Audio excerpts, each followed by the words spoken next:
Hello, everyone. Olin Giles here with Why Christianity. Welcome back to the Bible or Bukhari. Today we're looking at Volume 1, Book 8, and Hadith number 392.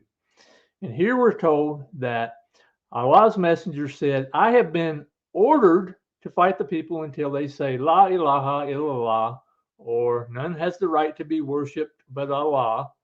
And if they say so, offer prayers like our prayers, face the Kaaba at Mecca during prayer, and slaughter as we slaughter, then their blood and property will be sacred to us, and we will not interfere with them except legally, and their reckoning will be with Allah.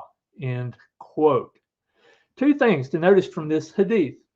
First of all, notice that violent jihad is permitted until they confess the shahada, perform the salat, and I would say that the words slaughter as we slaughter here is most likely a reference to eating meat that is halal. But this hadith itself carries authority because it's connected to Muhammad. Muhammad is said to be the most beautiful pattern of conduct in Surah 33:21. Sunni Muslims, they make up 85 to 90% of the Muslim world, and they follow the Sunnah, or the example of Muhammad.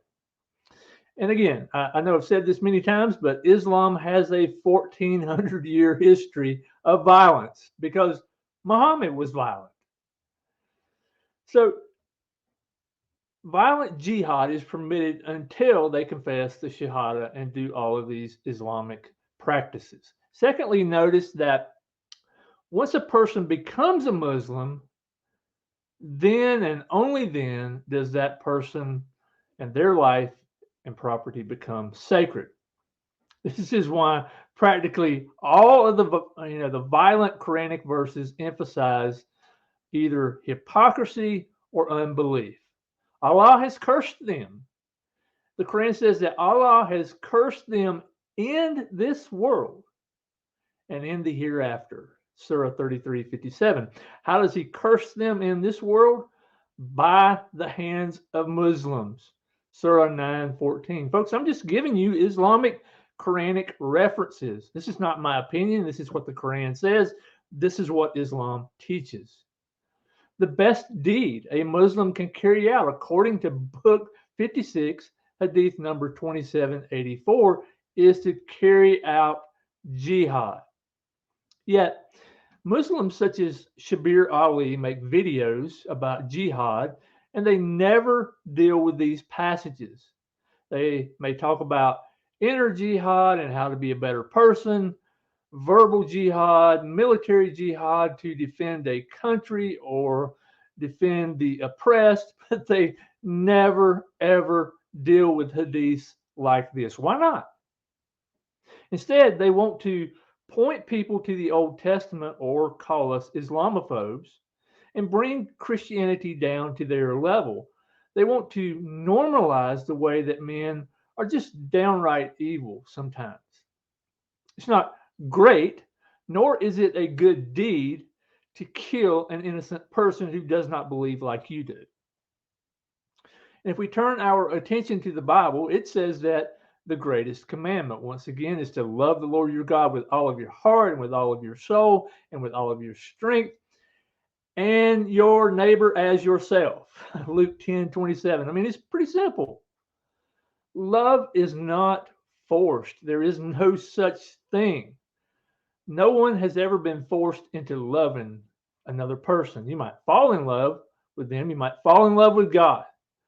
But violently pressuring someone until they confess the Shahada is not love. 1 Corinthians 13:6 and 7 says, love does not delight in evil, but rejoices in truth. It always protects, always trusts, always hopes, always perseveres. Moreover, we all know that Jesus is the most beautiful pattern of conduct. There's just absolutely no comparison between Jesus and Muhammad. Jesus comes out the better and more perfect example every time because he's the God man. He's the only perfect man the only one who can save us from our sins as the God-man. So I'll close with Matthew 11:28 through 30, where Jesus says, "Come to me." Muslims, this is your invitation.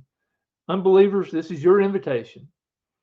Come to me, all you who are weary and burdened, and I will give you rest. Take my yoke upon you and learn from me, for I am gentle and humble in heart, and you will find rest for your souls. For my yoke is easy and my burden is light.